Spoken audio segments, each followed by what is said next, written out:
नमस्कार बंधू आणि भगिनींनो. आज खरं तर सोलापूरमध्ये अनेक वेळा व्याख्यान दिलेले आहेत, पण आज येण्याची माझी एक वेगळी अशी उर्मी इच्छा होती, कारण खास आमंत्रण थोबडे साहेबांचं होतं. सकाळी कोल्हापूरला बार काउन्सिलने आयोजित केलेलं लेक्चर होतं आणि कोल्हापूर ते कोल्हापूरचा आणि सोलापूरचा बाराखडी आणि मराठी अक्षरात जरी त्यात 5 ओळींचं अंतर असलं तरी येताना 5 तासाचं अंतर आहे हे मला जाणवलं. अंतर कितीही असलं पण मनाचं अंतर जर कमी असेल तर मग रस्त्याचं अंतर जाणवत नसतं. थोबडे साहेबांचा आदेश होता की अरविंद काहीही करा आणि सोलापूरला तुम्हाला यायचं आहे. एरवी वारी करताना सारखा पांडुरंग समोर दिसत असतो, आज प्रवास करताना थोबडे साहेबांचं वाक्य समोर दिसत होतं आणि काहीतरी करून म्हटलं आपल्याला वेळेत आज सोलापूरला पोचायचे. मित्रांनो, मला जो विषय दिला गेलेला आहे आजच्या ह्या सोलापूरच्या कार्यक्रमासाठी जमलेले सर्व वकील बंधू भगिनींनो, सर्व सामाजिक स्तरातून आलेले लोक, आज बार काउन्सिलचे मेंबर थोबडे साहेब, पाटील सर, उस्मानाबादचे बार काउन्सिलचे मेंबर मिलिंद पाटील सर, जमलेले सर्व न्यायाधीश, मान्यवर मंडळी, आज जो विषय देण्यात आलेला आहे तो आहे की empowerment of female by way of giving her coparcenary right. Hindu महिलेला को पार्शनर मिळकतीमध्ये भागीदार करून तिचं सशक्तीकरण करणे हा मला आज दिला गेलेला विषय आहे. त्या अनुषंगाने आज आपल्याकडे महिला न्यायमूर्तीसुद्धा सकाळी इथं येऊन गेलेल्या होत्या. मी गाडीतनं येताना विचार करत होतो, कारण ह्या विषयावरती मी स्वतः PhD म्हणजे डॉक्टरेट पण करत आहे, त्यामुळे हा विषय माझा कायम स्मरणामध्ये असतो. मी त्या विषयात तसा तयारसुद्धा आहे. तर मी गाडीवरनं आता एक 4-5 तासाचा वेळ असल्यावरती विचार करत होतो की आपण हे जे महिलांना मिळकतीमध्ये भागीदार करून घेतो म्हणूनच फक्त महिला सशक्त असतात का, हा मिळकतीमधली भागीदारी म्हणजे सशक्तीकरणाचा एक भाग आहे का, असा माझ्या मनातला प्रश्न होता. तर मी त्याचं एक तुम्हाला उदाहरण देऊन सांगतो मला काय सांगायचं आहे. मागच्या फेब्रुवारी महिन्यामध्ये याच हॉलमध्ये थोबडे साहेबांचा एक अत्यंत चांगला कार्यक्रम काकासाहेब थोबडे या फाउंडेशनच्या नावाने झालेला होता. मी सुद्धा त्या कार्यक्रमाला होतो आणि आमच्या वडिलांना विधिज्ञ पुरस्कार थोबडे साहेबांच्या काकासाहेब फाउंडेशनच्या माध्यमातून देण्यात आलेला होता. त्या कार्यक्रमाचा तो जो दिमाग पाहिला असेल, तो कार्यक्रम अत्यंत डौलदार कार्यक्रम म्हणण्यापेक्षा सोहळाच होता आणि अत्यंत दिमागदार, नेत्रदीपक असा तो काकासाहेब फाउंडेशन, थोबडे फाउंडेशनच्या वतीने झालेला कार्यक्रम. त्या कार्यक्रमाला आपल्यापैकी बहुतांश उपस्थित असाल किंवा तुम्ही ऐकलं असेल. मी तिथं होतो, मी त्या कार्यक्रमाचा साक्षीदार आहे. हा स्टेज पूर्ण भरून गेलेला होता आणि 3-1 न्यायमूर्ती होते आणि बरेच मान्यवर स्टेजवरती बार काउन्सिलचे लोक होते आणि थोबडे साहेबांच्या मातोश्री म्हणजे महिला सशक्तीकरणाचं उदाहरण म्हणून मी तुम्हाला हे सांगतोय. थोबडे साहेबांच्या मातोश्री थोबडे साहेबसुद्धा इथं बसलेल्या होत्या. असा दिमागदार, असा सुसज्ज कार्यक्रम आपला मुलगा जेव्हा घेतो तेव्हा त्या मातेच्या डोळ्यामधनं आणि तिच्या चेहऱ्यावरनं ते तेज दिसत होतं. म्हणजे कर्तबगार मुलगा आपल्या कर्तृत्वाने आपल्या मातेला जर का सोन्याचे, सुखाचे, समाधानाचे, अभिमानाचे दिवस दाखवतो तर मित्रांनो, ते सुद्धा महिलेचं एका प्रकारचं सशक्तीकरण आहे. मला तुम्हाला हे सांगायचं. थोबडे साहेबांच्या मातोश्रींना त्या दिवशी कितीही मोठी मिळकत मिळाली असती, पण त्या कार्यक्रमातनं मिळालेला जो आनंद आहे त्याच्याशी तुलना केली जाऊ शकत नाही. म्हणजे मिळकतीतनं empowerment, female empowerment by giving her proprietary right हा फक्त एक पेहलू आहे, एक भाग आहे. महिलेचं सशक्तीकरण करायचं असेल तर आपल्या पोटी मुलगासुद्धा तितका कर्तबगार असावा लागतो, जो आपल्या मातेला सोन्याचे दिवस दाखवू शकतो. म्हणूनच आपल्याकडे संत वचनामध्ये म्हटलेलं आहे की मायबाप तेची काशी तेने न जावे तीर्थाशी, सर्व तीर्थांचे धुरे ते का माता आणि पितरे. लहानपणी आम्ही वारकऱ्याचं घर असल्यामुळं मी तसे उदाहरणं द्यायची मला सवय आहे. लहान असताना आमचे वडील आम्हाला वारीसाठी पंढरपूरला घेऊन यायचे. एकदा आमच्या आजीची तब्येत ठीक नव्हती, आम्ही एकदा वारी चुकली. मी वडिलांना विचारलं, आपण लहान असायचो, वकिलाचा मुलगा, प्रश्न विचारायची सवय. वडिलांना विचारलं की असं आपण आज ह्या वर्षीची वारी चुकली. वडिलांचं एक वाक्य मला अजूनही स्मरणामध्ये आहे. ते म्हणले की पंढरपूरची वारी करून आईबाप मिळणार नाहीत, मात्र आईबापाची सेवा केली तर पंढरीचा पांडुरंग तुमच्या दारामध्ये येऊन उभा राहू शकतो आणि विटेवरती उभा राहू शकतो. सांगायचं मला असं आहे की काकासाहेब थोबडे फाउंडेशनचं जे चांगलं कार्य थोबडे साहेब हाताळत आहेत, इथनं पंढरपूर 70 किलोमीटर आहे. थोबडेसाहेब पंढरपूरला गेला नाहीत तरी चालेल, ते कार्य जर चांगल्या पद्धतीने केलं तर पांडुरंग इथं अवतरित होईल, याच्यात दुमत नाही. मित्रांनो, जसं मातेचं मोठेपण, सशक्तीकरण मुलाच्या कर्तबगारीवरती अवलंबून असतं, तसंच आपला पतीसुद्धा पत्नीच्या सशक्तीकरणासाठी कारणीभूत असतो. महात्मा गांधींचं तुम्हाला एक उदाहरण सांगतो. मुख्य मुद्द्याकडे मी वळणारच आहेत. जेवल्यानंतर थोडे श्रोते हे आळसावलेले असतात, त्यामुळे मी त्यांना वेगवेगळे उदाहरण देऊन पुन्हा त्यांच्यामध्ये संचार आणण्याचा प्रयत्न करत आहे. असं आहे की जसं मुलगा मातेच्या सशक्तीकरणाचं कारण असतो, तसंच आपला पतीसुद्धा पत्नीच्या मंगळसूत्राला एक वेगळं तेज आणत असतो. महात्मा गांधींचं तुम्हाला उदाहरण सांगतो. महात्मा गांधी, ज्या काळात महात्मा गांधी हयात होते तेव्हा जगभरामध्ये गांधीजींची ख्याती पसरलेली होती. विदेशातनं लोक गांधीजींना भेटण्यासाठी येत असत, कारण मानवतेचा हा पुतळा याची ख्याती जगभरात कानाकोपऱ्यात पोहोचलेली होती. त्यांच्या पत्नी कस्तुरबा गांधींना एका विदेशी महिलेने प्रश्न विचारला की तुमच्या भारतामध्ये महिलांना आपल्या अंगावरती सोनं दागिने घालण्याची फार हौस आहे असं मी ऐकलेलं आहे. त्या म्हणल्या बरोबर, कस्तुरबा म्हणजे बापू आणि बा म्हणजे कस्तुरबा, तर बा आणि बापू. तर बांनी उत्तर दिलं, बरोबर आहे, आमच्याकडं महिलांना आभूषण घालण्याची आवड आहे. त्या म्हणल्या मग तुमचे पती हे अर्धनग्न अवस्थेमध्ये असतात, फक्त खाली धोतर घालतात आणि इतके साधेपणाचा पेहराव असतो, त्याच्यामुळे तुम्हाला सुद्धा साधेपणाने राहावं लागतं. मग तुमच्यावरती ह्या प्रकारची गळचेपी झालेली आहे असं तुम्हाला वाटतं का?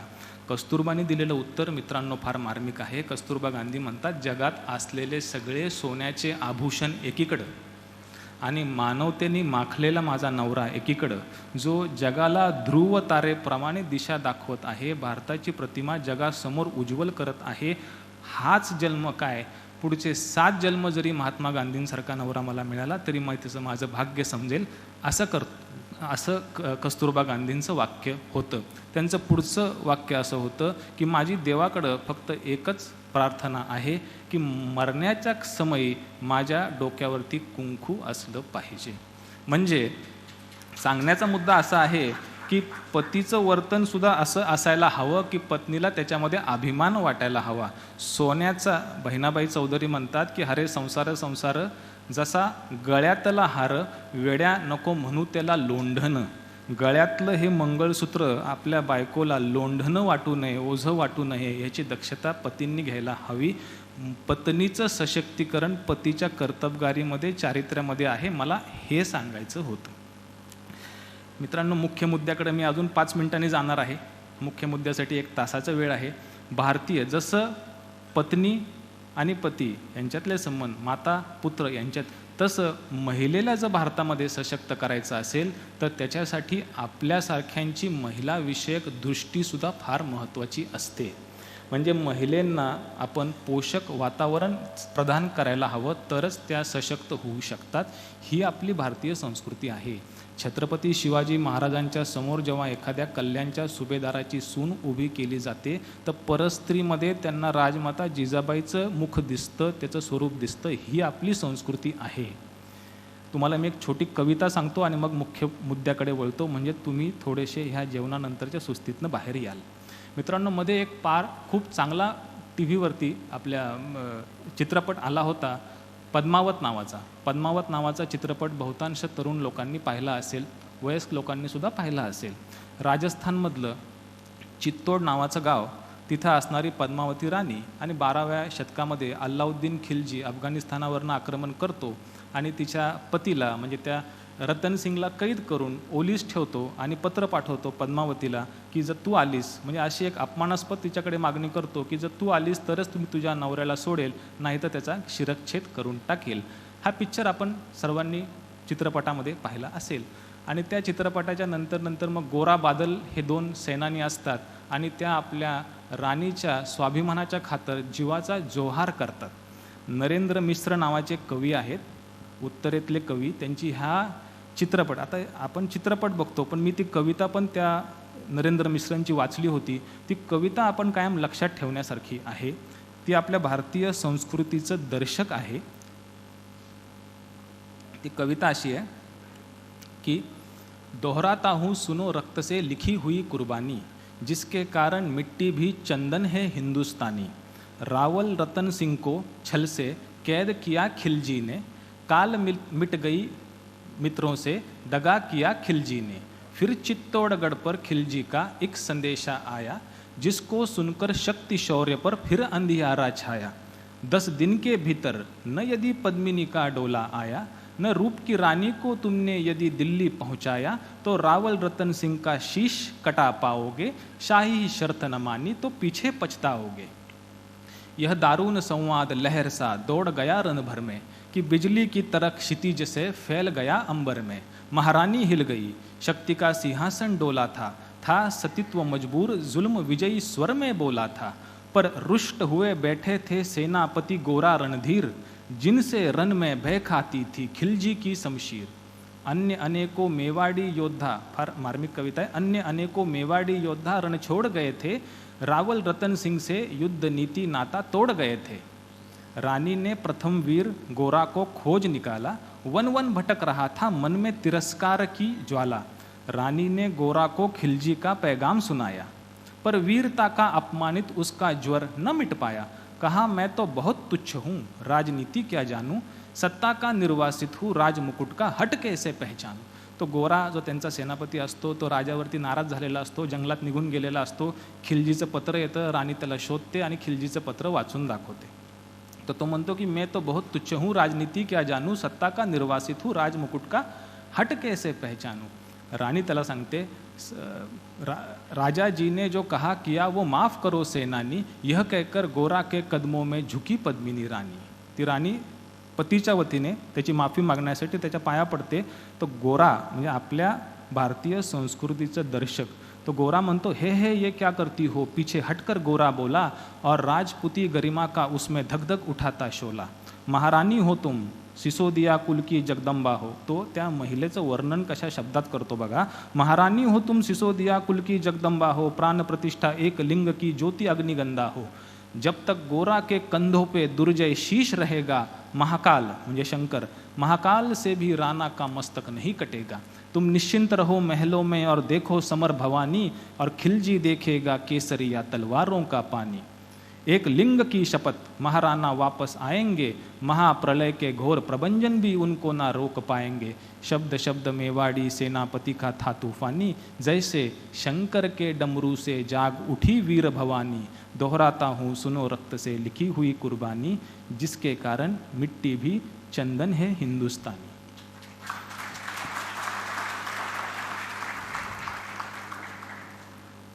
अशी आपली ही भारतीय संस्कृती आहे की जिथं महिलेची शक्ती तिच्या पतीवरनं, महिलेची शक्ती तिच्या मुलाबाळांच्या कर्तबगारीवरनं, आणि महिलेची शक्ती आपण किती सुसंस्कृत आहोत आणि तिला आपण किती सुसंस्कृत वातावरण देतोय ह्याच्यावरती अवलंबून असते। मला तुम्हाला हे सांगायचं होतं। आता आपण मुख्य मुद्द्याकडे वळूयात। मला आजचा जो दिलेला विषय आहे तो म्हणजे coparcenary rights of Hindu female as a modus for female empowerment. आपला हिंदू कायदा मित्रांनो 10,000 वर्ष जुना आहे, भगवद्गीता 5,000 वर्ष जुनी आहे, रामायण त्याच्यापेक्षा 1000 वर्ष जुनं आहे, आणि आपला हिंदू कायदा किंवा हिंदू संस्कृती 10,000 वर्ष जुनी आहे। हिंदू संस्कृतीमध्ये आता जो हिंदू सक्सेशन ॲक्ट आला हा कॉन्स्टिट्यूशन नंतर आलेला आहे। त्याच्या आधी मिळकतीचं जी विल्हेवाट असायची ती फक्त हिंदू कस्टम ट्रेडिशनपर्यंतच्या प्रमाणे चालत असे, आणि हिंदू कायद्यामधलं एक मूलभूत वाक्य असं आहे, अपुत्रस्य गतिही नास्ती। ज्याला मुलगा नाही त्याला काही नाही, त्याचं इथंही काही नाही आणि त्याचं तिथंही काही नाही। म्हणजे ज्याला मुलगा नाही त्याला इथंही काही नाही, म्हणजे भाऊबंदकीमध्ये जर वाद झाले तर वडिलांच्या बरोबरीने उभं राहून भांडण्यासाठी त्याच्या बरोबरीने कोण नाही, आणि तिथंही काही नाही म्हणजे मेल्यावरती पुण्य कमी पडलं तर पिंडदान करून ते पुण्य वाढवण्यासाठी त्याला कोण नाही, म्हणून मुलगा हवा। ही चुकीची मान्यता आहे। मी वैयक्तिक या मान्यतेचा नाही, पण हिंदू मान्यता अशी होती, आणि म्हणून आपण मेल्यावरती आपलं पुण्य कमी पडू नये आणि मुलाने आपल्याला पिंडदान करावं। आणि पिंडदान म्हणजे ते जे भाताचा गोळा असतो जो आपल्याकडे दिवाळीच्या आधी पितृपक्षामध्ये केला जातो, वडलोपार्जित कमी पडलेलं पुण्य हे फक्त मुलगा देऊ शकतो. मुलांनी ते द्यावं म्हणून काहीतरी त्याला आपण आमिष द्यायला हवं. म्हणून मग मुलाला सांगायचं की बघ माझी सगळी मिळकत फक्त तुझी आहे, तुझ्या बहिणीचा काही संबंध नाही, आता आम्ही मेल्यावरती आम्हाला पुण्य दे. ही आपल्या हिंदू धर्मातली मूलभूत मान्यता आहे, ज्याच्यामुळं फक्त मुलाला अधिकार होता. मित्रांनो, तुम्ही कधी झाशीच्या राणीचा पुतळा पुण्यामध्ये बालगंधर्व रंगमंदिराच्या इथे झाशीच्या राणीचा पुतळा किंवा तुम्ही कुठेही पुतळा झाशीच्या राणीचा पहा, तर घोड्यावरती स्वार झालेली झाशीची राणी, हातामध्ये तलवार घेतलेली, मागं मुलगा असतो, मालक मागं बसलेला आहे. ही फक्त संरक्षक आहे. ही झाशीच्या राणीचा पुतळा हे एक सूचक अशा प्रकारचा पुतळा आहे की ती त्या मालकाचं रक्षण करती आहे. मित्रांनो, बंगालमध्ये आपल्याकडे मिताक्षरा सिस्टीम फॉलो केली जाते. बंगालमध्ये Dayabhaga school of Hindu law follow केला जातो. दयाभागा म्हणजे बंगालच्या स्कूलमध्ये स्त्रीला मुलाप्रमाणेच हक्क परंपरागत होता आणि ह्याच कारणास्तव बंगालमध्ये जी सती परंपरा प्रामुख्याने रूढ झालेली आहे त्याच्या मागचं कारणच हे आहे की आपण एकदा लग्न करून दिलेली आपली बहीण सासरी गेली आणि जर तिथं विधवा झाली तर पुन्हा माहेरी येऊन तिने भावांच्या इस्टेटीमध्ये हक्क मागू नये म्हणून ती तिथे सती म्हणून जळून मेलेली बरी.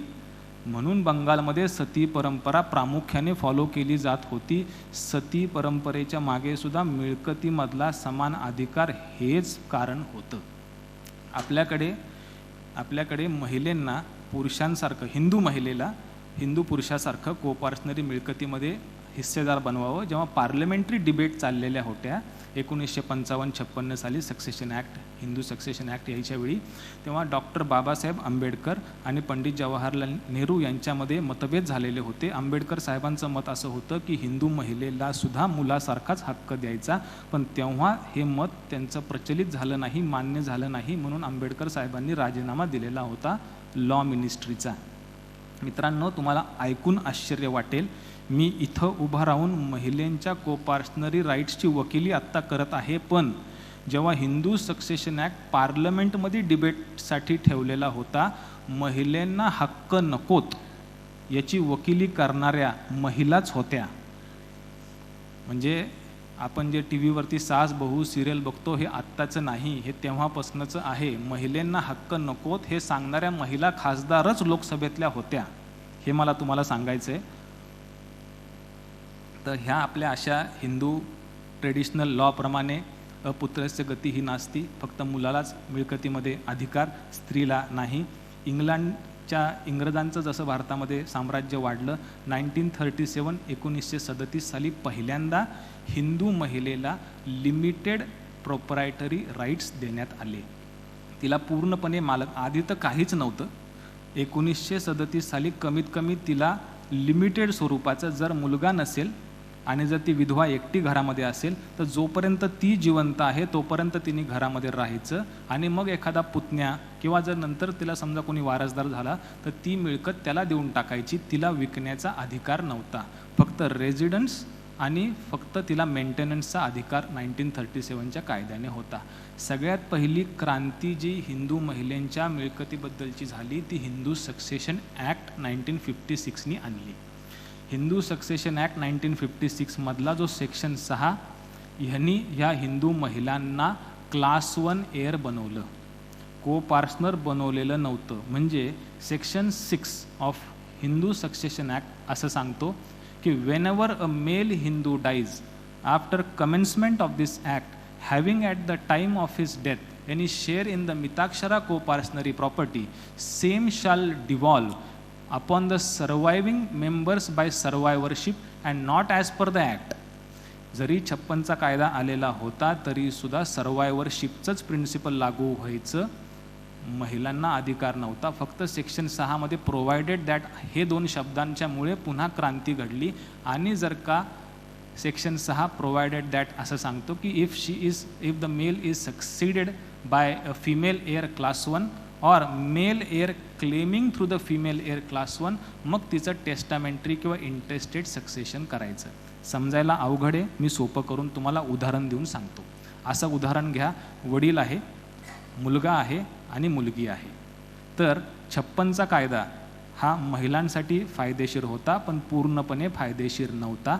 56च्या कायद्याप्रमाणे जर का वडिलांच्याकडे 4 एकर जमीन असेल, वडील आहेत, मुलगा आहे, मुलगी आहे, मुलगा हयातीमध्ये वडिलांशी भांडू शकायचा, पार्टिशन मागू शकायचा, वडिलांची 2 एकर वडिलांना, आणि मुलगा त्यांच्याशी भांडून त्यांच्या संमतीशिवाय स्वतःची 2 एकर जमीन ॲन्सिस्ट्रल प्रॉपर्टीमधले को-पार्सनरी राईट्सने घेऊ शकत होता. मुलीला काहीही मिळत नव्हतं 56च्या कायद्याप्रमाणे. तिला फक्त बघ्याची भूमिका घ्यावी लागायची, आणि मग तिचे जे वडील ज्यांना 2 एकर जमीन मिळालेली आहे ते जर का विल न करता, मृत्यूपत्र न करता वारले, किंवा हयातीमध्ये दारूपायी सगळी इस्टेट उडवलेली नसेल, मग त्यांच्या मृत्यूनंतर त्यांच्या 2 एकरापैकी 1 एकर मुलीला आणि 1 एकर मुलाला, म्हणजे मुलाला 3 एकर, मुलीला 1 एकर, हा 56चा कायदा सेक्शन 6 प्रमाणे होता.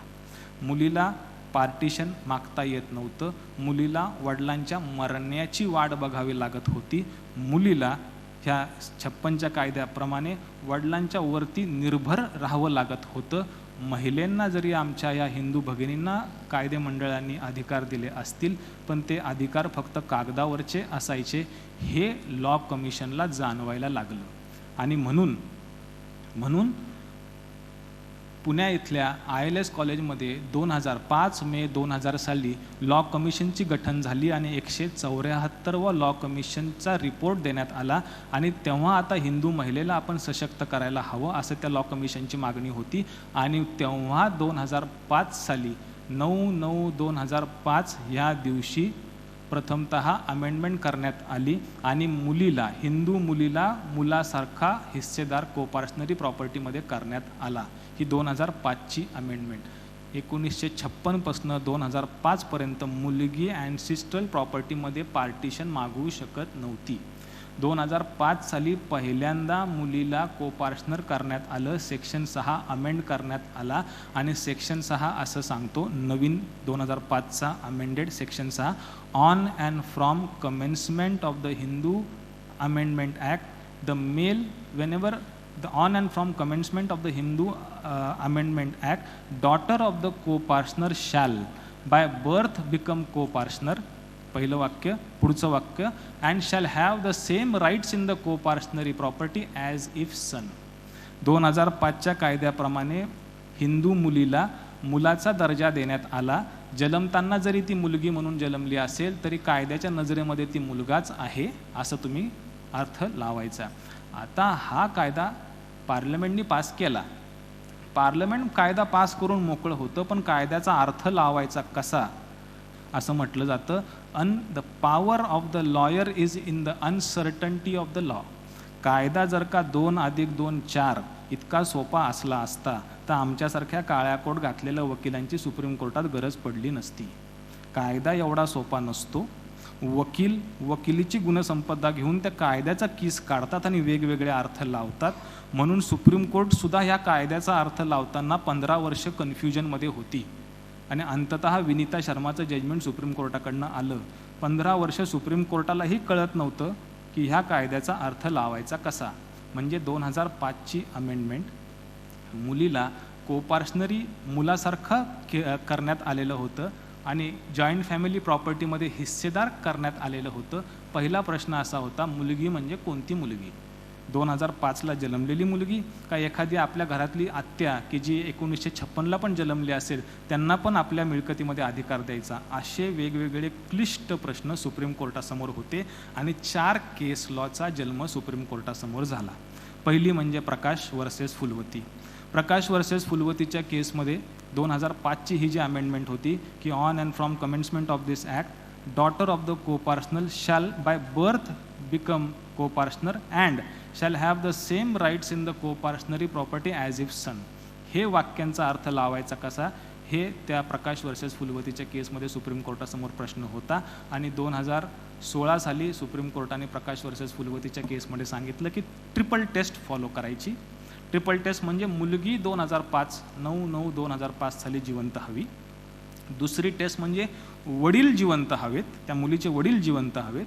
आणि तिसरी म्हणजे ज्या एकत्र ॲन्सिस्ट्रल प्रॉपर्टीसाठी, एकत्र कुटुंबाच्या मिळकतीसाठी मुलगी भांडती आहे, ती प्रॉपर्टी अस्तित्वात हवी. ही ट्रिपल टेस्ट प्रकाश वर्सेस फुलवतीच्या केसमध्ये सुप्रीम कोर्टाच्या 2 न्यायमूर्तींनी घोषित करून टाकली.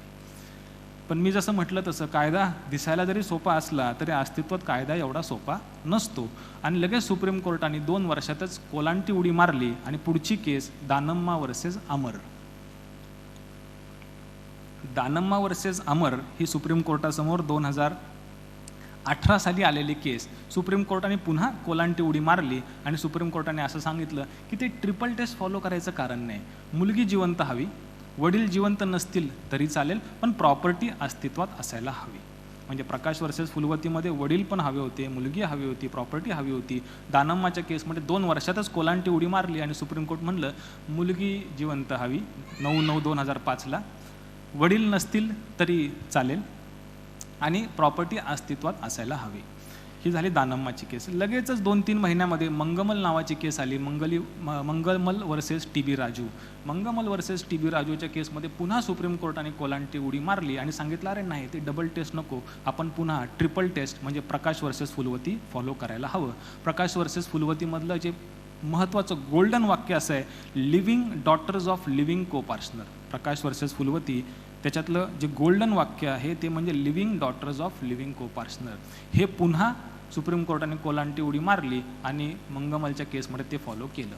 मग आता काही सुप्रीम कोर्टाचे न्यायमूर्ती असं सांगतायत, काही सुप्रीम कोर्टाचे न्यायमूर्ती विसंगत व्ह्यू घेत आहेत. मग शेवटी भारतामध्ये, कारण कसं होतं, सुप्रीम कोर्टाने केलेला कायदा हा भारतभर ॲप्लिकेबल झालेला असतो आणि तुम्ही आज जेव्हा कोर्टामध्ये जाल, बहुतांश असणारे कोर्टामधल्या केसेस ह्या पार्टिशन संदर्भातल्या असतात.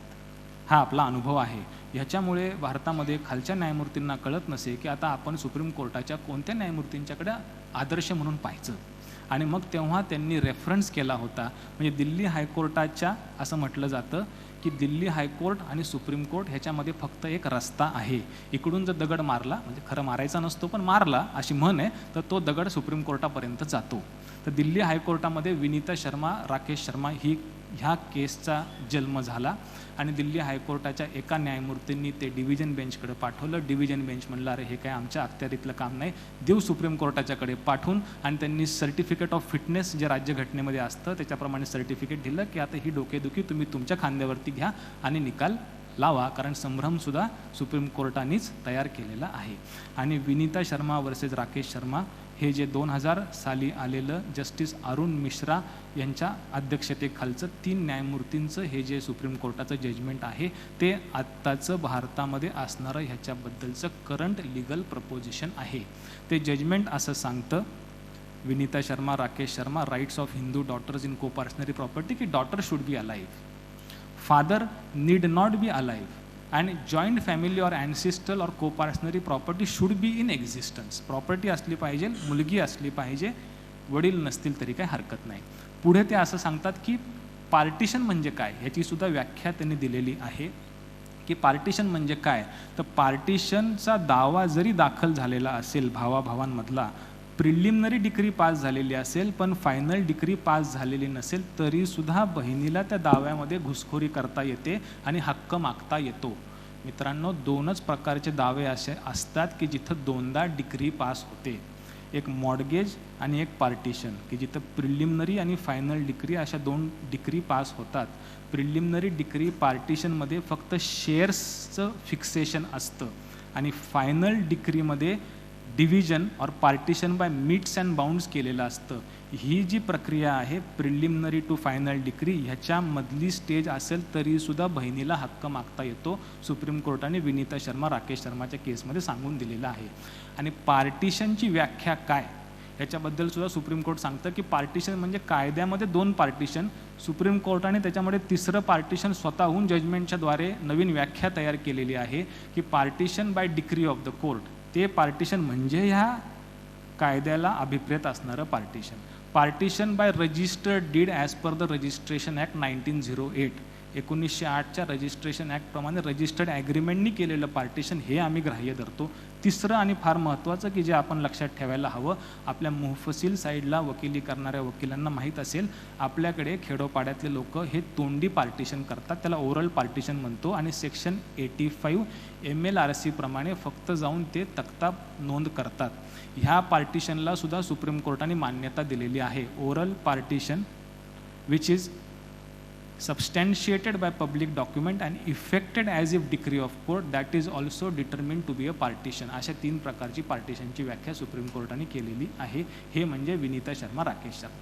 कायद्याचे सेक्शन सांगायला आणि तुम्हाला ऐकायला हे तसे मित्रांनो क्लिष्ट असतात, पण हा जरी क्लिष्ट कायदा असला तरी बहुतांश खटले ह्याच्यावरती चालतात, ही आपण जाणीव ठेवायला हवी. म्हणून आता ह्या हॉलमधनं बाहेर जाताना तुमच्यापैकी प्रत्येकाला हे माहीत पाहिजे की वकील म्हणून तुम्ही बसले असाल आणि समोर एखादी महिला पक्षकार आली आणि मला वडिलांच्या मिळकतीमध्ये आता हिस्सा पाहिजे असा जर तिने तुम्हाला सल्ला विचारला तर तुम्ही तिला प्रथमतः 2-3 प्रश्न विचारायचे.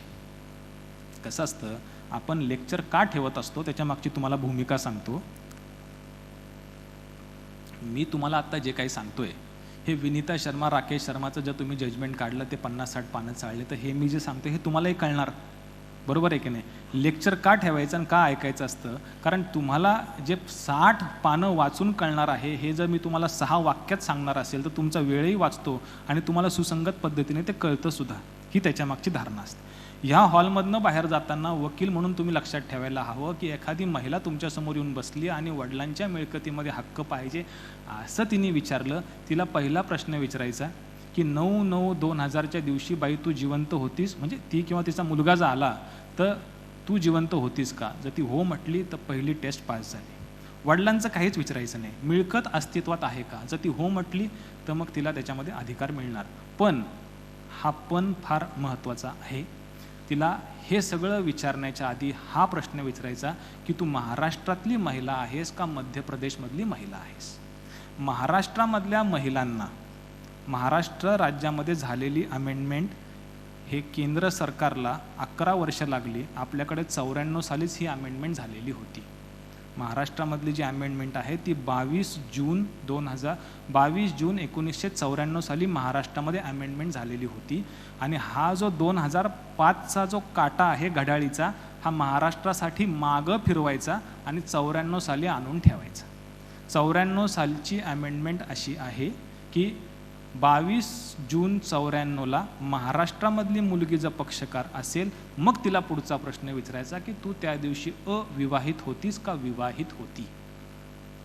कारण महाराष्ट्रामधली 22 जून 94ची अमेंडमेंट ही फक्त अविवाहित मुलींसाठी होती. ही फक्त अविवाहित मुलींना सशक्त करत होती.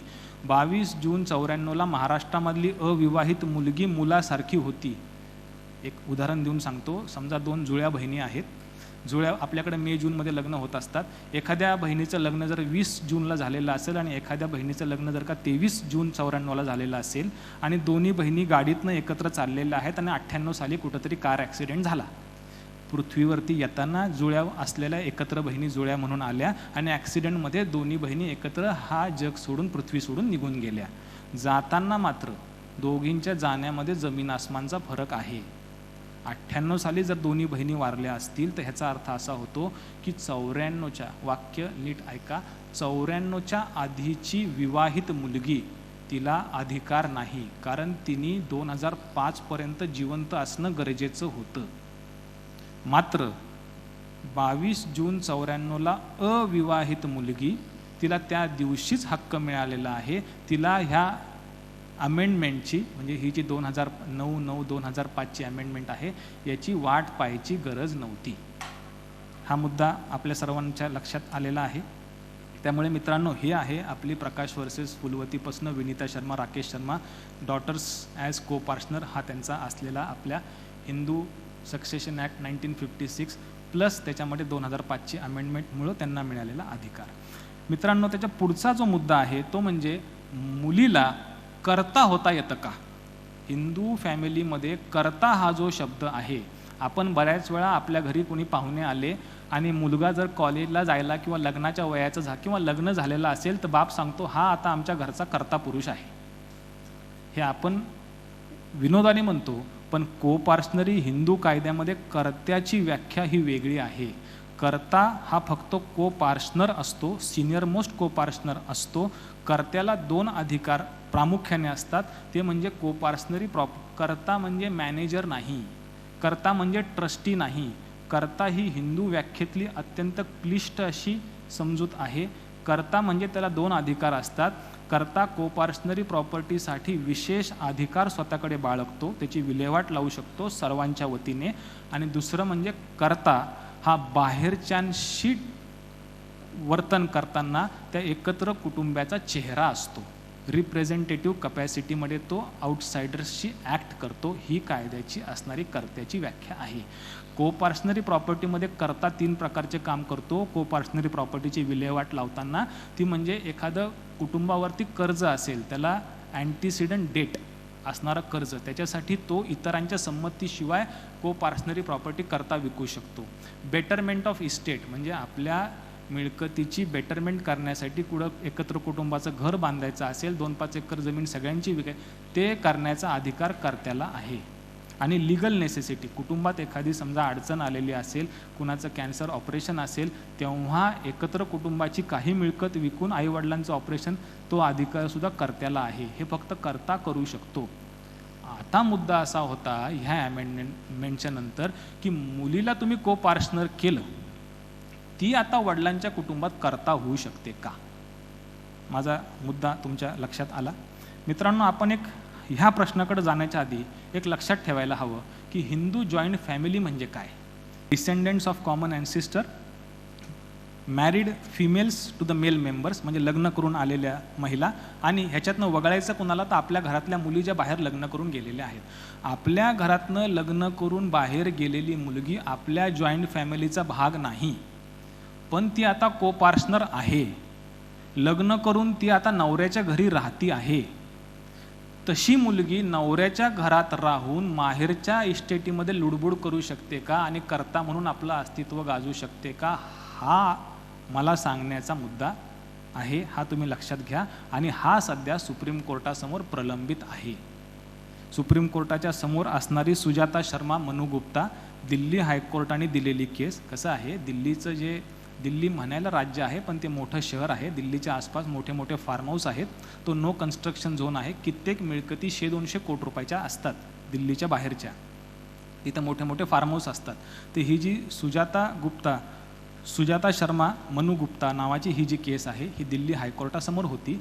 लग्न करून गेलेली आपल्या घरातली मुलगी वडील वारल्यानंतर नवऱ्याच्या घरातनं वडिलांच्या मिळकतीमध्ये त्यांच्या इस्टेटीमध्ये कर्ता म्हणून काम करू शकते का?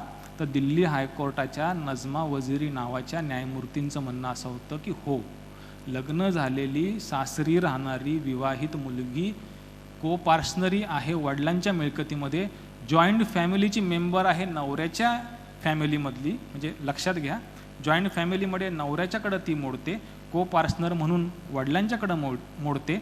वडिलांच्या माहेरच्या घरामध्ये आता कर्ता म्हणून कोण नाही, मुलीला को पार्सनर केलेलं आहे. आणि आता को पार्सनर केलं आहे, मग सिनियर मोस्ट को पार्सनर हा कर्ता होतो. मग जुनी जी संकल्पना होती की ओनली मेल कॅन बी कर्ता, आता ती कर्ता होऊ शकते का? तर दिल्ली हायकोर्टाने हो म्हटलेलं आहे. हे सुप्रीम कोर्टात चॅलेंज झालेलं आहे आणि सुप्रीम कोर्ट आत्ता ह्याच्यावरती विचार करत आहे की अशी महिला तिला वडिलांच्या मिळकतीमध्ये कर्ता करायचं का? तर मित्रांनो, हे आहे आपल्या हिंदू लॉमधलं थोडक्यात तुम्हाला मी सांगितलेला सारांश. कसं असतं, आपण एक लक्षात घ्यायला हवं की जेव्हा जेव्हा आपल्याला एखादा अधिकार दिला जातो, power comes with responsibility and right comes with duty. Mahatma गांधींना जेव्हा हे युनायटेड नेशन्स ऑर्गनायझेशनची स्थापना होत होती आणि ह्युमन राईट्स कमिशनचं गठन होत होतं आणि ह्युमन राईट्समधले वेगवेगळे कलम जेव्हा अस्तित्वात येत होते, तर महात्मा गांधींना वेगवेगळ्या जगातल्या लोकांना पत्र पाठवली होती की तुमचे अभिप्राय कळवा, की ह्युमन राईट्सबद्दल महात्मा गांधी तुमचा काय अभिप्राय आहे. गांधींनी दिलेलं उत्तर हे फार मार्मिक आहे.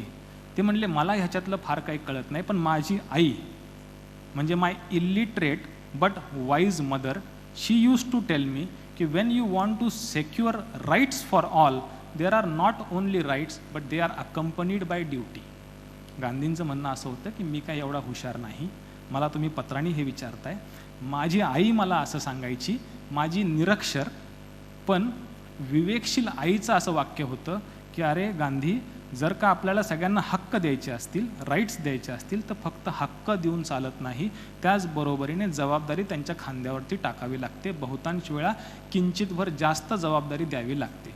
महिलांना आता आपण सशक्त करत आहोत, त्यांना वडिलांच्या मिळकतीमध्ये कोपार्टनर करत आहोत, त्यांना आपण तो हक्क देत आहोत.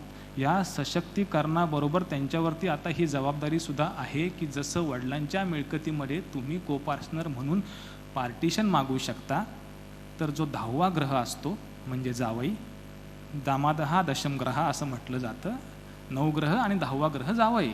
तर जावयांनी आपली बायको जर माहेरची मिळकत घेऊन येते आहे, मग माहेरच्या समजा कोणती अडीअडचण असेल, तिच्या आईवडिलांचं कोणतं ऑपरेशन, काही कोणता खर्च असेल, तर त्याच्यामध्ये सुद्धा जावयांनी हस्तक्षेप करू नये आणि ते करण्याची तिला मुभा असावी.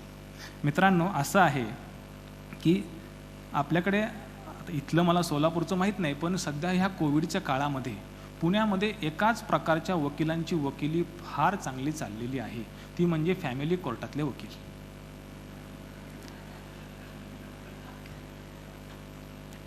असं आहे की बऱ्याच वेळा आमच्या ऑफिसला सुद्धा फॅमिली कोर्टातले पक्षकार येतात आणि पुण्याच्या आसपास जो हिंजवडी नावाचा परिसर आहे की जिथं IT कंपनीमधले लोक की नवरा आणि बायको दोघंही समान ते त्यांच्याकडनं पॅकेजेस ते पैसे कमवतात.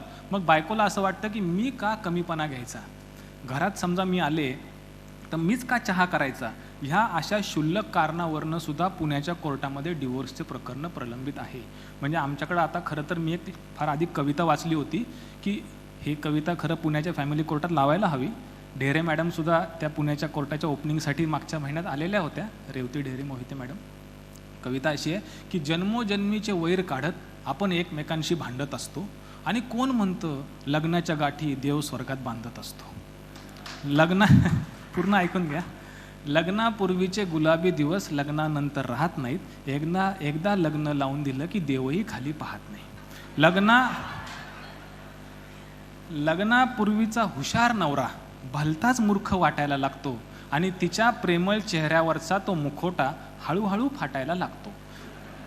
ती कधीतरी आपल्या मनासारखं वागेल असं कधीच घडत नाही आणि एकदा लग्न लावून दिलं की देवसुद्धा खाली पाहत नाही. आमच्या वडिलांचं लग्न झालं, माझी आई मालक नाही पण आहो म्हणते आणि नाव घेत नाही की आहो, आमच्या आहोंना हे आवडतं, बरोबर. स्थित्यंतर सांगतोय. आता माझं लग्न झालं, मी सुदैवी आहे की माझी बायको नावाने हाक मारत नाही, आहोच म्हणते. पण आमचे जे पुणेरी तथाकथित मित्र आहेत समवयस्क, त्यांना त्यांची बायको नावाने हाक मारते की अरे रवी इकडे ये, अरे अमुक इकडे ये. मी कधी कधी विचार करतो की आता जी पुढची पिढी आहे,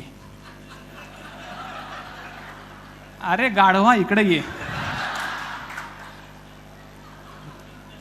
म्हणजे हे जे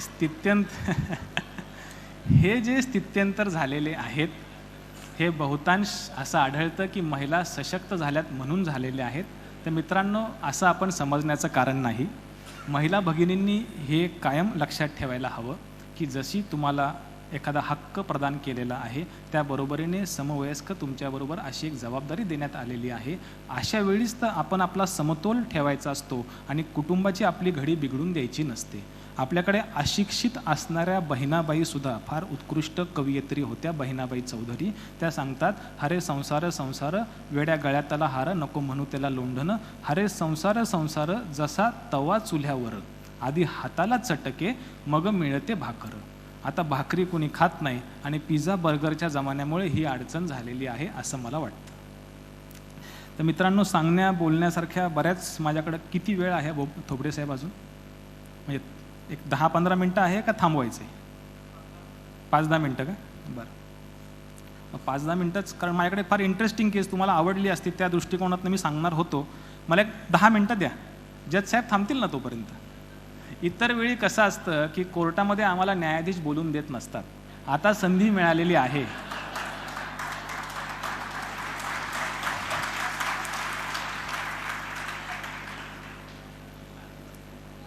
आपल्याकडे फार इंटरेस्टिंग केस तुम्हाला मी सांगतो, महिला एम्पॉवरमेंट. आणि तुम्ही वकील पण आहात बहुतांश इथे बसलेले, बरोबर. म्हणजे एका दगडात दोन पक्षी म्हणून मी तुम्हाला ही केस सांगणार आहे, वकिलांसाठी पण आणि महिलांसाठी पण फार उपयोगाची केस. सुप्रीम कोर्टातल्या कोणत्याही वकिलाला तुम्ही जर कधी बोलायला संधी दिली तर तो एका केसचा आवर्जून उल्लेख करतो, ते म्हणजे केशवानंद भारती. भारताच्या इतिहासामध्ये आत्तापर्यंत एकदाच असं घडलं होतं की सुप्रीम कोर्टाचे 13 न्यायमूर्ती एकसाथ बसलेले होते, ती म्हणजे केशवानंद भारतीची केस. ही केस म्हणजे काय हे मी तुम्हाला 1-2 मिनिटात सांगतो आणि मग मला जे सांगायचं तो मुद्दा मी तुम्हाला फिलॉसॉफिकल मुद्दा सांगतो. आपल्याकडे तुकाराम महाराज असं सांगतात की महापुरे वृक्ष जाती तिथे लव्हाळे वाचती, बरोबर. आपल्याकडे असंही म्हटलं जातं कालाय तस्मै नमः. जो माणूस स्वतःला काळाप्रमाणे बदलू शकत नाही तो काळाच्या ओघामध्ये कोलमडून पडतो, बरोबर. आपली राज्यघटनासुद्धा लोकांच्या गरजेप्रमाणे स्वतःला बदलू शकली नाही तर ती कोलमडून पडेल, म्हणून तिला अमेंड करण्याचा अधिकार पार्लमेंटला 368 कलमाप्रमाणे दिलेला आहे, बरोबर. मग आता पार्लमेंटला हे राज्यघटना अमेंड आणि मूलभूत अधिकार अमेंड करण्याचा अधिकार राज्यघटनेनेच दिलेला आहे. सुप्रीम कोर्टात तेव्हा मग सर्वप्रथम 5 केसेसचा जन्म झाला. सगळ्यात पहिली होती शंकरी प्रसाद, मग होती सज्जन सिंग. या केसमध्ये म्हणजे राज्यघटना जन्माला आली आणि 1951 साली पहिल्याच वर्षात सुप्रीम कोर्टाच्या जे कॉन्स्टिट्यूशन बेंच म्हणजे सुप्रीम कोर्टाचे 5 न्यायमूर्ती जेव्हा एकत्र बसतात त्याला कॉन्स्टिट्यूशन बेंच असं म्हटलं जातं. 550 लोकसभेचे खासदार, 250 राज्यसभेचे खासदार आणि 1 राष्ट्रपती एकीकडं, सुप्रीम कोर्टाचे 5 न्यायमूर्ती एकीकडं. एखाद्या तराजूमध्ये तुम्ही त्यांना ठेवलं ना तर 5 न्यायमूर्ती जे भारतामध्ये सांगतात ते ब्रह्मवाक्य असतं. हे म्हणजे घटनात्मक खंडपीठ. तर ह्या 5 केसेस त्यातली शंकरी प्रसाद आणि सज्जन सिंग ह्या 2 केसमध्ये सुप्रीम कोर्टाच्याच कॉन्स्टिट्यूशन बेंचनी सांगितलं की पार्लमेंटला पूर्ण अधिकार आहे, पार्लमेंट राज्यघटना बदलू शकतं आणि मूलभूत अधिकारांना सुद्धा ते अमेंड करू शकतं, वगळू शकतं. आता एकदा एखाद्या माणसाला अधिकार दिला तर लॉर्ड ॲक्टन, ज्युरिस्प्रुडन्समधले लॉर्ड ॲक्टन हे विद्वान ऋषितुल्य व्यक्तिमत्व, ते असं सांगतात सत्तेचा एक मूलभूत गुणधर्म असा आहे ज्याच्या हातात सत्ता येते त्याचा दुरुपयोग करायला भाग पाडते. Power corrupts and absolute power corrupts absolutely. एखाद्या माणसाला तुम्ही बांधून ठेवलं आणि जबरदस्ती दारू पाजली आणि जर तो चुकीचं वागायला लागला, दोष माणसाचा नाही त्या दारूचा आहे असं ॲक्टन म्हणतो. एखाद्या चांगल्या माणसाच्या हातात पण अनिर्बंध सत्ता दिली तर दोष त्या सत्तेचा आहे, ती आपोआप तुमच्या मस्तकात जाते. असं सुप्रीम कोर्टाने सांगून टाकलं की पार्लमेंटला आम्ही अनिर्बंध अधिकार दिलेला आहे की वाटेल तशी तुम्ही राज्यघटनेमध्ये अमेंडमेंट करा. आणि तेव्हापासून सुरुवात झाली अमेंडमेंट करायची आणि पहिल्यांदा मग जे आपल्याकडचा राईट टू प्रॉपर्टी आहे तो पार्लमेंटने काढून टाकला. आता जसं रशिया आणि चायनामध्ये निवडलेला राष्ट्राध्यक्ष 20 वर्षासाठी पुन्हा निवडायचा नाही असा त्यांनी कायदा केला आहे, आपल्याकडे पण झालं होतं. एकदा खासदार निवडून दिले, कशाला इलेक्शन कमिशनचा खर्च. मग ती 5 वर्षाची टर्म 7 वर्षाची भारतामध्ये सुद्धा केलेली होती. मग सुप्रीम कोर्टाला भीती वाटायला लागली की अरे ही 5 वर्षांचे खासदार 7 वर्षाचे झालेले आहेत, होऊ शकतं 20 वर्षाचे होतील, मग democracy periodic free and fair elections धोक्यामध्ये येतील. आता कुठंतरी या पार्लमेंटवरती बंधन घालायला हवेत. आणि म्हणून सुप्रीम कोर्टाने हा जो त्यांचा व्ह्यू होता की पार्लमेंट राज्यघटना अमेंड करू शकतं, हा पूर्णपणे विरुद्ध व्ह्यू हा IC गोलकनाथच्या केसमध्ये घेतला.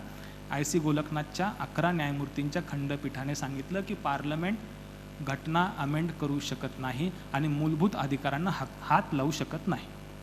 आता 2 सुप्रीम कोर्टाचे असे विरुद्ध व्ह्यूज, एक्स्ट्रीम व्ह्यूज हे भारतामध्ये प्रचलित झाले. आणि आपल्याकडे विवेकानंद आणि गौतम बुद्ध असं सांगतात की भारतीय लोकांची मानसिकता ही कोणतीही एक्स्ट्रीमिटीकडे जाणारी नाही. सुप्रीम कोर्टाचा एक्स्ट्रीम व्ह्यू होता शंकरी प्रसादमध्ये की हवं तसं अमेंड करा. गोलकनाथमध्ये सुप्रीम कोर्टाने 1967 साली व्ह्यू घेतला की अजिबात अमेंड करायचं नाही, गरज होती एखाद्या सुवर्ण मध्याची. विवेकानंद आणि गौतम बुद्ध असं सांगतात की भारतीय लोकांची मानसिकता ही अशी आहे की आपण सुवर्ण मध्य निवडणारे लोक आहोत. आपण फार एक्स्ट्रीमिस्ट पण नाही आणि फार सबमिसिव्ह पण नाही, आपण मॉडरेट आहोत, बरोबर. आपल्याकडे जर तुम्ही पाहिलं, आपलं असं म्हटलं जातं की भारताचं राष्ट्रपती भवन हे 10 डाउनिंग स्ट्रीट म्हणजे इंग्लंडचा पंतप्रधान आणि व्हाईट हाऊस ऑफ अमेरिका ह्या दोघांच्या बरोबर मधोमध आहे. जॉग्राफिकली नाही, पॉलिटिकली मधोमध आहे, बरोबर. आपल्याकडे मिक्स्ड इकॉनॉमी आहे, आपण सोशलिस्ट पण नाही, कॅपिटलिस्ट पण नाही, आपण मिक्स्ड इकॉनॉमी आहोत. म्हणजे भारतीय लोक सुवर्णमध्ये निवडतात. ह्या केसमध्ये गरज होती एखाद्या सुवर्णमध्ये निवडायची, त्याच्यातनं केसवानंद भारती 13 न्यायमूर्तींनी या केसवानंद भारतीला जन्म दिलेला आहे आणि सांगितलं की पूर्णपणे अमेंड आणि पूर्णपणे न अमेंड ह्याच्या सुवर्णमध्ये म्हणजे बेसिक स्ट्रक्चर, की काहीही अमेंड करा, मूलभूत हक्क पण तुम्ही अमेंड करा, बेसिक गाभ्याला हात लावायचा नाही, म्हणजे बेसिक स्ट्रक्चर. अशा 2 एक्स्ट्रीम मधलं हे सुवर्णमध्ये. हे डिस्कशन तुमच्या रोजच्या कोर्टाच्या प्रॅक्टिसमध्ये 1% पण उपयोगाचं नाही. तुमच्यापैकी सिनियर वकिलांना कधी केसवानंद भारती अभ्यास केल्यानंतर परत कामाला पडली नाही. मी आता पुढे तुम्हाला जे सांगणार आहे ते तुम्हाला रोजच्या उपयोगाचं आहे. हे फक्त बॅकग्राऊंड होतं. केसवानंद भारतीचे 3 पैलू आहेत. पहिलं म्हणजे शेक्सपियर असं सांगतो, क्लोजर इन ब्लड आर ब्लडियर. रक्ताचं नातं जितकं जवळचं असतं, नरडीचा घोट घेण्याची इच्छा तितकी तीव्र असते, शेक्सपियर सांगतो.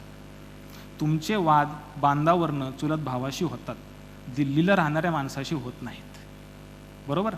पार्लमेंट आणि सुप्रीम कोर्ट हे जे 2 राज्यघटनेचे मुलं होते, यांच्यामध्ये हा वाद रंगला होता की शेवटी राज्यघटनेवरती आधिपत्य कुणाचं, आणि ह्या वादामधनं ह्या समुद्र मंथनामधनं हा बेसिक स्ट्रक्चरचा अमृत कलश जन्माला आलेला आहे. पहिला पैलू.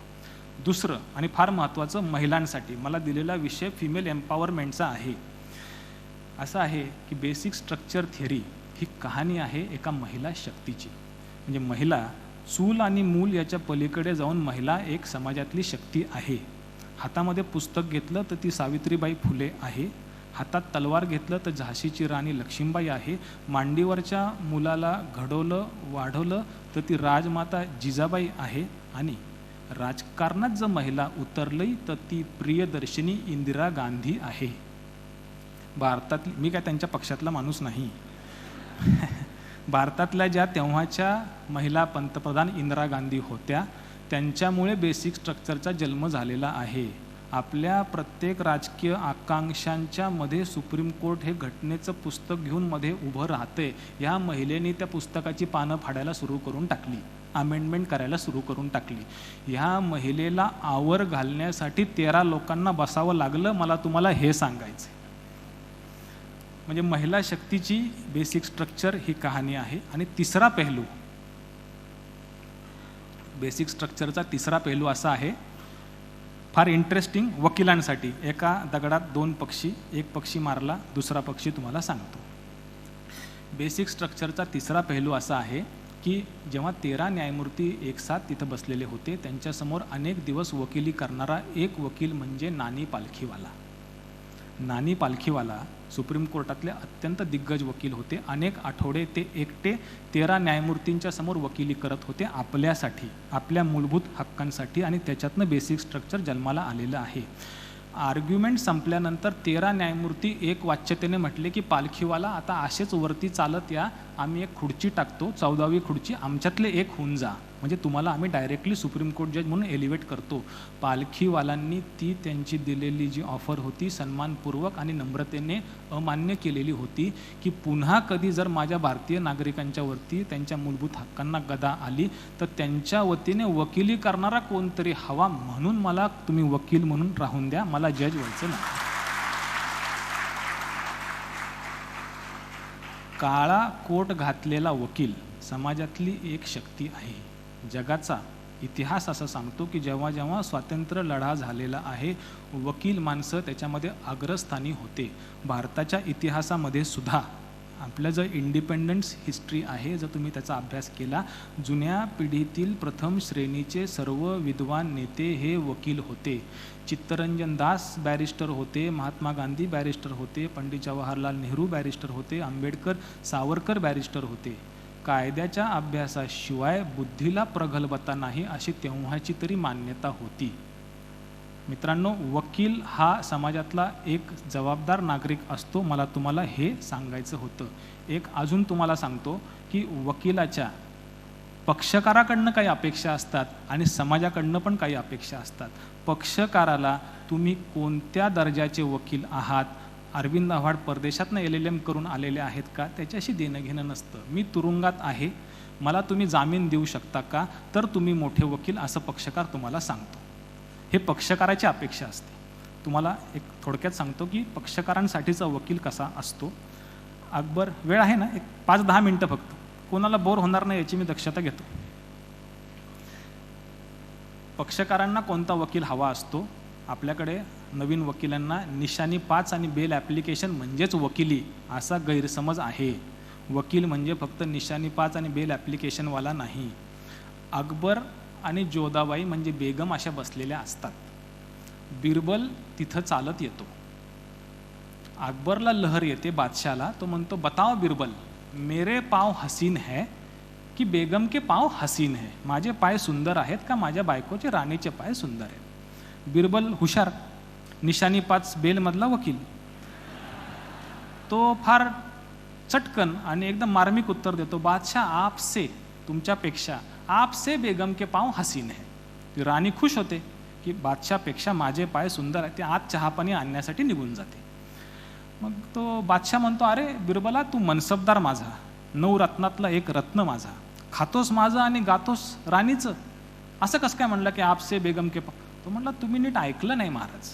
मी म्हटलं आपसे म्हणजे तुमच्यामुळे बेगमचे पाय सुंदर आहेत. ती तुमची बायको आहे म्हणून तिला कुठे शेतामध्ये रस्त्यावरती काम करायची वेळ येत नाही. राजाची ती राणी असल्यामुळे तिचे पाय सुंदर आहेत. मी स्तुती तर तुमचीच केली. हा असतो पक्षकारांना अपेक्षित असणारा वकील. मित्रांनो, ही गफलत कधी करून घेऊ नका. समाजाची वकिलाच्याकडनं वेगळी अपेक्षा असते. महाभारताचं युद्ध असतं, समोर सगळे आप्त इष्ट उभे असतात युद्धासाठी. अर्जुन आणि कृष्ण त्यांच्यासमोर उभे असतात. सगळ्यांना पाहून अर्जुन आपला गांडीव धनुष्य टाकून देतो. कृष्ण सुद्धा वकिलीच करतो. ज्ञानेश्वरीतलं वाक्य असं आहे की सांडी हे मूर्खपण, उठी घे धनुष्यबाण, जगी कीर्ती रुढावी, स्वधर्माची मनू वाढावी, भारोपसनी सोडावे मेदिनीचे. म्हणजे भगवद्गीतेच्या रूपाने कृष्णाने केलेलं जे आर्ग्युमेंट आहे ते त्या अर्जुनामध्ये पुन्हा अवसान आणतं आणि अन्यायाचं परिपत्य करण्यासाठी ते आर्ग्युमेंट मार्गदर्शक ठरतं. ते भगवद्गीता तेव्हासुद्धा प्रस्तुत उपयोगी होती आणि आजसुद्धा आपल्यासाठी मार्गदर्शक आहे. पालखीवाला केसवानंद भारतीमध्ये सुद्धा प्रस्तुत होते आणि बेसिक स्ट्रक्चरच्या रूपाने आजसुद्धा आपल्या हक्कांसाठी संरक्षित करण्याचं काम त्यांनी केलेलं आहे. ही अपेक्षा समाजाची वकिलाकडनं असते. मला हे सांगायचं होतं. आता सांगण्या बोलण्यासारख्या माझ्याकडे मित्रांनो बऱ्याच खरं तर गोष्टी आहेत. वेळेची मर्यादा लक्षात घेता एक शेवटची तुम्हाला एक वेगळी कविता ऐकवतो आणि माझं आजचं भाषण थांबवतो. सकाळी कोल्हापूरला आणि आता सोलापूरला असं लेक्चरमुळे थोडा घसा दुखतोय, पण तरी मी तुम्हाला कविता ऐकवतो आणि माझं लेक्चर थांबवतो. कसं आहे मित्रांनो, जे वारकरी असतात ना, आता आमचं 4 पिढ्यांपासून घरामध्ये वारीची परंपरा आहे. वारकरी नीट बघा, जेव्हा वारी करतो तो विठ्ठलाचं नाव फार कमी वेळा आणि ज्ञानेश्वर तुकारामांचं नाव जास्त वेळा घेतो. वारकऱ्याला हे माहीत असतं की दगडातला देव साक्षात येईल का याची खात्री नाही, पण माणूस म्हणून जन्माला आलेले हे ज्ञानेश्वर आणि तुकाराम आपल्यासारखे हाडामासाची माणसं होते. स्वतःच्या कर्तृत्वाने ते देवापेक्षा मोठे होऊ शकले. म्हणून ह्या साधू संतांचं नाव वारकरी जास्त प्रेमाने आणि आदराने आणि जास्त उत्कटतेने घेतात. देवाने पृथ्वीवरती निर्माण केलेल्या सर्व जीवजंतूंमध्ये माणूस हा सगळ्यात उत्क्रांत आहे. आणि माणसामध्ये सुद्धा असणारी महिला, म्हणजे महिलांनी हे लक्षात ठेवायला हवं की महिला आणि पुरुष यांची तुलना होऊ शकत नाही. महिलांना निसर्गदत्त, स्वाभाविक, नैसर्गिक आणि सृष्टीने एक अधिकचा वरदान प्रदान केलेला आहे, तो म्हणजे आई होण्याचा. आणि आई झालेली जी महिला असते ती समाजाची खरं तर रक्षक असते आणि समाजाची दिशादर्शक असते. म्हणजेच पुरुष आणि स्त्रीमधला जो फरक आपण बघा ना, आपण ज्ञानेश्वरांना ज्ञानेश्वर माऊली म्हणतो, विठ्ठल पुरुष असला तरी विठू माऊली म्हणतो. माऊली का म्हणतो तर आपण विठ्ठलामध्ये आपल्या आईला पाहतो. ही जाणीव असते की ती आई मुलाला घडून शेवटी समाजाची रचना चांगल्या पद्धतीने करू शकते. म्हणजेच स्त्री आणि पुरुषामध्ये जी माता आहे ती सर्वश्रेष्ठ आहे. मी म्हणतो असं नाही, असं देवाने सुद्धा मान्य केलेलं आहे ह्या कवितेमधनं. ती कविता तुम्हाला ऐकवतो आणि खरोखरच 2 मिनिटात थांबतो.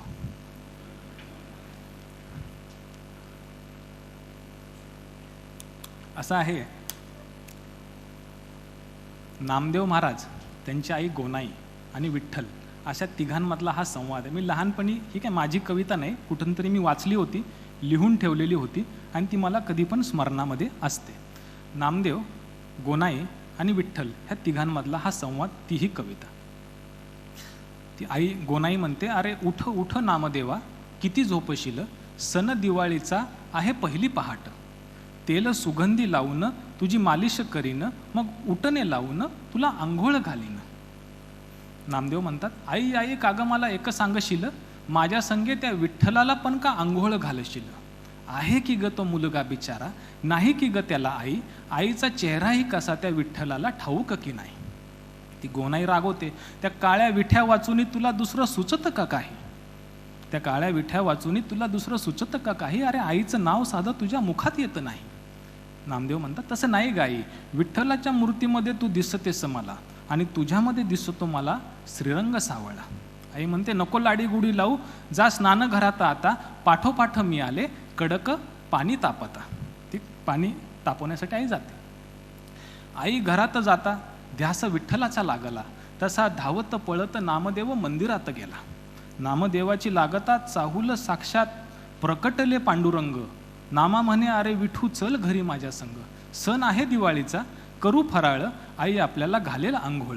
अरे विठ्ठला तुझ्या सावळ्या रंगाचं आहे एकच कारण, तुझ्या आईने नाही घातली तुला चोळून मोळून आंघोळ.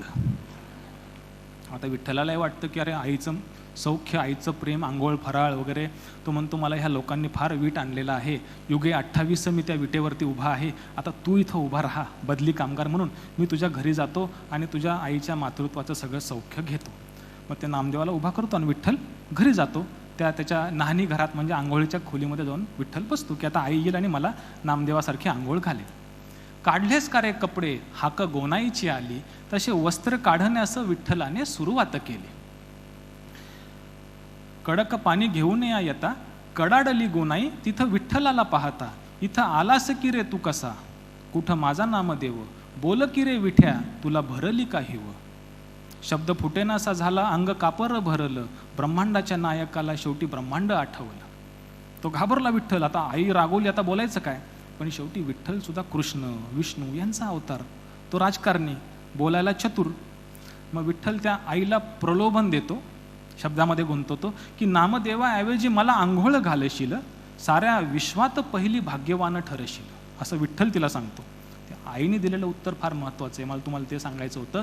अरे तुझ्या आणि या जगाच्या लेखी नाही माझ्या मनात काही भाव, माझा अडकला जीव तो फक्त माझा नामदेव, तो फक्त माझा नामदेव.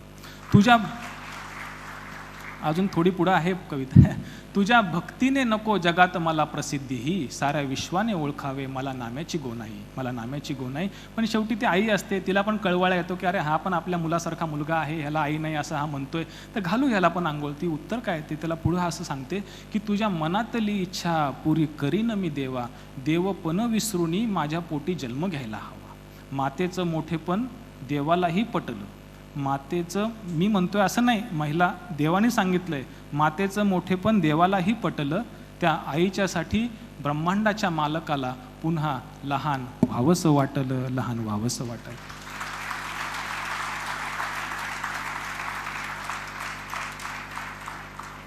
मित्रांनो, आता असं बोलण्यासारख्या बऱ्याच माझ्याकडे केसेस असतात. मी अध्यात्मावरती पण थोडंफार बोलत असतो.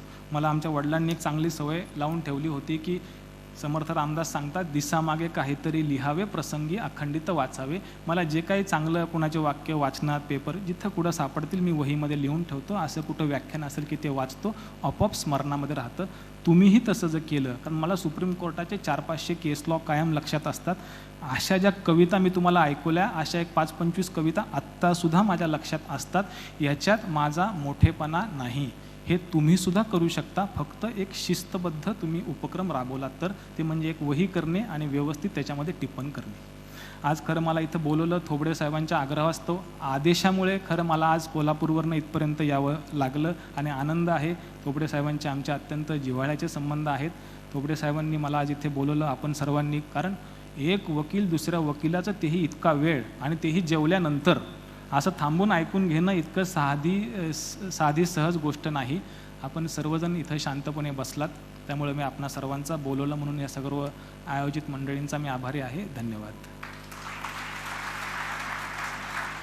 त्यावेळेस बऱ्याच वेळा सरांचे वडील senior Awhad sir, AC Awhad sir हे जेवणानंतरचं सेशन घेत असतात आणि ते कधीच वकिलांना झोपू देत नाहीत. कारण नॉर्मली आमचा अनुभव असा असतो की जेवणानंतर बऱ्याच वकिलांना झोप येते किंवा त्या लेक्चरला लक्ष लागत नाही. परंतु अरविंद आव्हाड सरांनी आपल्याला कायदाच नाही तर अध्यात्म, कविता, जोक या सर्व गोष्टी सांगून सोप्या भाषेत वुमन एम्पॉवरमेंटचा जो काही विषय आहे तो आपल्यासोबत शेअर केला, आपल्यासोबत त्या बाबतीत चर्चा केली आणि हिंदू सक्सेशन ॲक्टमधली जी अमेंडमेंट आहे ती आपल्याला सरळ साधा सोप्या भाषेत सुप्रीम कोर्टाचे जे काही प्रकाश वर्सेस फुलवतीपासून ते विनीता शर्मा, राकेश शर्मापर्यंतचे सर्व जजमेंट्स डिस्कस केले आणि आपल्याला तो विषय सोप्या भाषेत समजावून सांगितला. त्याबद्दल मी अरविंद आव्हाड सरांचे आभार मानतो. आणि जसं सुरुवातीलाही सांगितलं, आज सकाळीच आव्हाड सरांचं 10 ते 11:30 कोल्हापूरमध्ये लेक्चर झालं आणि 11:30ला लेक्चर झाल्यानंतर सर लगेच निघून इथे आले आणि त्यांनी आपल्याला लेक्चर दिलं. त्याबद्दल आपण सर्वांनी पुनश्च एकदा सरांचं जोरात टाळ्या वाजून आभार मानावेत. आणि आव्हाड सरांचं किंवा आव्हाड फॅमिलीचंच जर आपण बघितलं तर सोलापूर बार असोसिएशनने किंवा बार काउन्सिल ऑफ महाराष्ट्र आणि गोवाने जेव्हा त्यांना आमंत्रण दिलं त्या प्रत्येक वेळी त्यांनी त्या आमंत्रणाचा स्वीकार केलेला आहे आणि त्यांनी येऊन आपल्याला मार्गदर्शन केलेलं आहे. त्याबद्दल मी आव्हाड सरांचं पुनश्च एकदा धन्यवाद. विनंती आहे, आपल्याला लवकरच शेख साहेबांचं व्याख्यान सुरू करायचं आहे. त्यांनी हॉलमध्ये येऊन बसावं.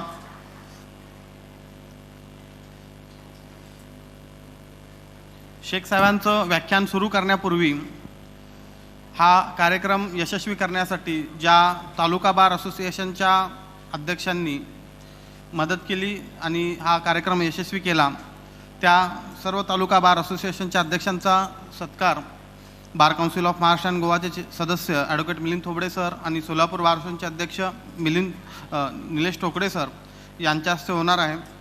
सर्वप्रथम मी अक्कलकोट बार असोसिएशनच्या अध्यक्षांना आमंत्रित करतो. त्यानंतर बार्शी बार असोसिएशनचे अध्यक्ष अक्कलकोट बार असोसिएशनचे अध्यक्ष नसतील तर त्यांच्या वतीने अक्कलकोट बार असोसिएशनच्या सदस्यांनी येऊन तो सत्कार स्वीकारावा अशी विनंती करतो. तसेच बार्शी बार असोसिएशनचे अध्यक्ष ॲडव्होकेट अविनाश जाधव यांना विनंती करतो की त्यांनी सत्कार स्वीकारावा. त्यानंतर माढा बार असोसिएशनचे अध्यक्ष, Malshiras bar association, Mangalvedha bar association, Mohol bar association, Pandharpur, Sangola या बारचे कोणी सदस्य असतील तर त्यांनी अध्यक्षांच्या वतीने सत्कार स्वीकारावा. माळशिरस बार असोसिएशनच्या वतीने आलेले आहेत.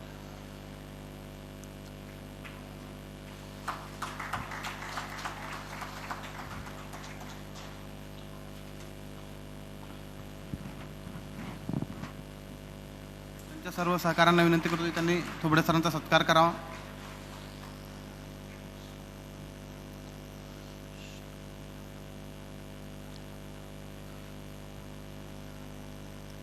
करमाळा बार असोसिएशनचे अध्यक्ष आलेले आहेत.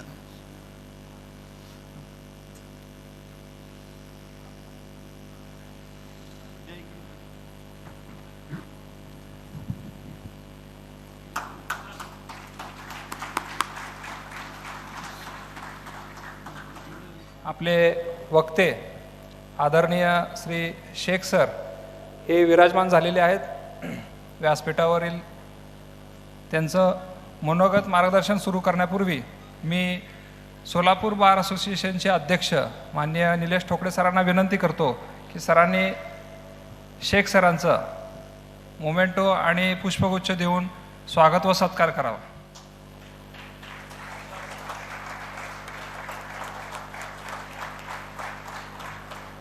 धन्यवाद सर.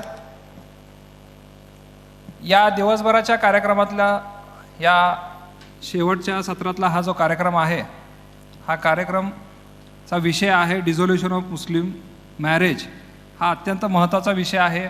या विषयावरती आपल्याला आज जे वक्ते लाभलेले आहेत त्या वक्त्यांचा मी थोडक्यात परिचय करून देतो. सरांचं संपूर्ण नाव शेख अकबर शेख जाफर असं आहे. सर सध्या कौटुंबिक न्यायालय परभणी येथे न्यायाधीश म्हणून कार्यरत आहेत. सरांचं होमटाऊन नांदेड येथे असून दिनांक 12/9/2004 रोजी सरांनी न्याय क्षेत्रामध्ये सरांची निवड झालेली आहे. 23/1/2020 रोजी सरांची जिल्हा न्यायाधीशपदी बढती झालेली आहे. आणि आपल्याला ज्ञात असेलच की सर बार्शीमध्ये काही काळाकरता दिवाणी न्यायाधीश कनिष्ठ स्तर म्हणून कार्यरत होते. मुस्लिम लॉवरती अत्यंत अभ्यास आणि हातखंडा असलेले असे हे वक्ते आपल्याला आज रोजी लाभलेले आहेत. तरी यानंतर मी आपल्या वक्त्यांना नम्र विनंती करतो की सरांनी आज त्यांना दिलेला डिझोल्युशन ऑफ मुस्लिम मॅरेज या विषयावरती आपणा सर्वांना मार्गदर्शन करावं. धन्यवाद.